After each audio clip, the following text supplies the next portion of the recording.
So this is a discussion between two guys. Okay. Hi బావా, ఎలా ఉన్నావు? చెప్పరా మరిది, ఏం సంగతి?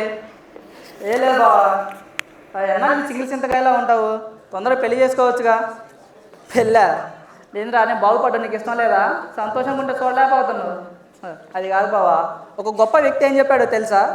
కళ్యాణం వచ్చినా కక్కు వచ్చినా ఆగదని అంటాడు. కళ్యాణం కక్కు, ఇప్పుడు ఆ కాన్సెప్ట్లు ఏమి లేవమ్మా. కట్ చేసి కుక్కు అనే కాన్సెప్ట్ నడుస్తున్నాయి ఇక్కడ. అరే, కుక్ అంటే గుర్తొచ్చింది బావా, మంచి సంబంధం ఒకటి ఉంది. అమ్మాయి పెద్ద రెస్టారెంట్లో షెఫ్, బిర్యానీ చేస్తుంది, సూపర్ అద్దిరిపోతుంది బిర్యానీ అయితే. అవునా? అంత స్పెషల్ బిర్యానీ? ఏం స్పెషల్ బిర్యానీ? స్పెషల్ బిర్యానీ అంటే ఏం లేదు, ఇట్స్ అ కుక్కర్ బిర్యానీ బావా. కుక్కర్ బిర్యానీ, కుక్కర్ బిర్యానీ, వా టేస్టీ బిర్యానీ. ఉగాండా దేశంలో భర్తని ముక్కలు ముక్కలుగా నరికి కుక్కర్లో ఉడకబెట్టిన భార్య అమాంతం పెరిగిన కుక్కర్ సేల్స్. అయ్యో బావా, ఈ కుక్కర్ అసలు ఈ బిర్యానీ గిరియాలు మనకు వద్దు, కానీ ఇంకా వేరేది మంచి సంబంధం ఏదైనా ఉంటే చెప్పు. మంచి సంబంధం అంటే ఒక అమ్మాయి ఉంది బావా, అమ్మాయికి వంట రాదు, ఏం రాదు, బట్ వాళ్ళ నాన్న పెద్ద బిజినెస్ మ్యాన్. పెద్ద బిజినెస్ మ్యానా? ఏం బిజినెస్ బావా? బిజినెస్ అంటే some plastic kind of business బావా. ప్లాస్టిక్ బిజినెస్లు అంటే ఈ పేపర్ ప్లేట్లు, వాటర్ గ్లాసులు అలాంటివి. చీ అంత చిన్న చిన్నవి కాదు, పెద్దవి పెద్దవి, పెద్ద పెద్ద డ్రమ్ములు. డ్రమ్ములా?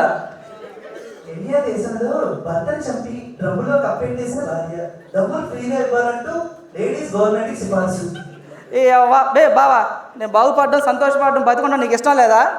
పనికి మాలిన సంబంధాలన్నీ తీసుకొస్తావు. ఇవన్నీ కాదు, వేరే సంబంధం ఉంటే చెప్పు. లాస్ట్ బావా, ఒక సంబంధం ఉంది, నీకు అది పర్ఫెక్ట్.